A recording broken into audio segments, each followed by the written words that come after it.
My name is Walter A. Waite Jr. My rank was E3. I enlisted in the Navy when I was 17.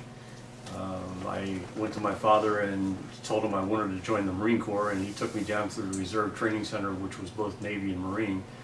And he walked past the Marine Corps office and took me down to the Navy, and I said, "Yo, Pop, we're supposed to go in here." And he said, "No, you come down here and talk to these guys first, and if you don't like what they say, we'll come back."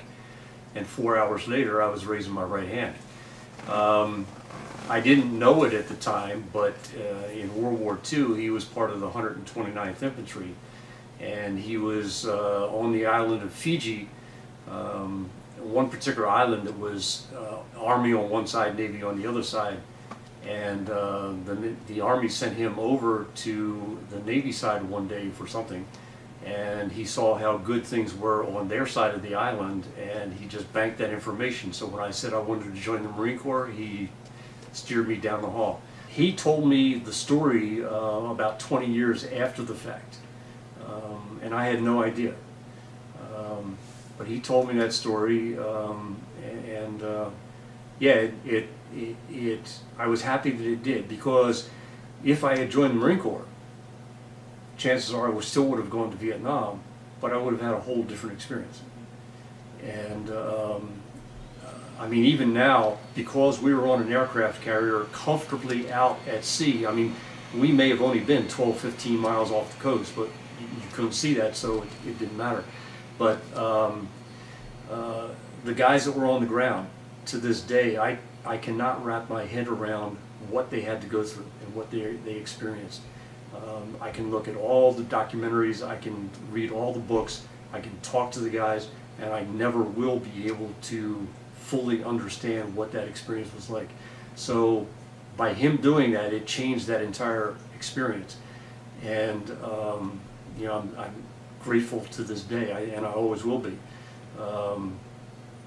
And have no idea what the other experience would have been like. Certainly would have been much more difficult. So yeah, it's something I'll be grateful for forever. I finished high school, and the day after graduation went to boot camp in the Great Lakes.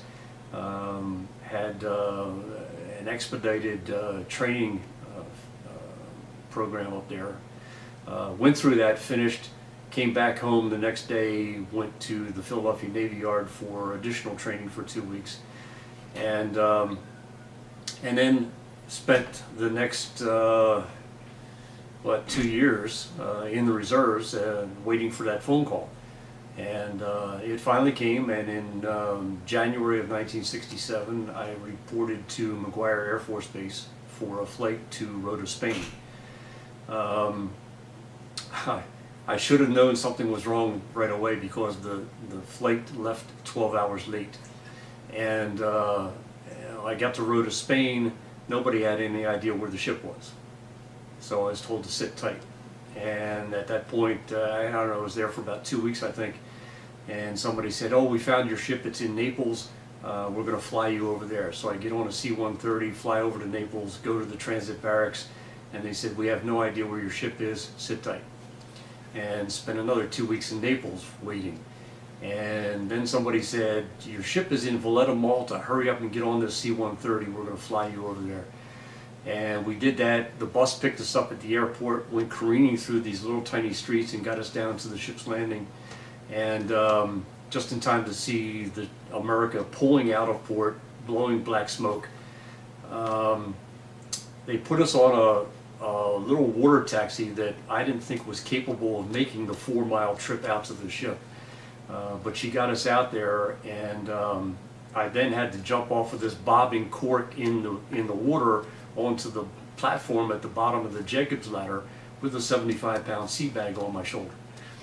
And managed that. I looked up the ladder and I thought, my God, there's no top to this ladder. It just goes on forever. And I remember getting off the ladder into the hangar bay at the quarterdeck, and I looked forward and couldn't see the end. I looked aft and couldn't see the end, and my first thought was, I'm never going to be able to find my way around this thing.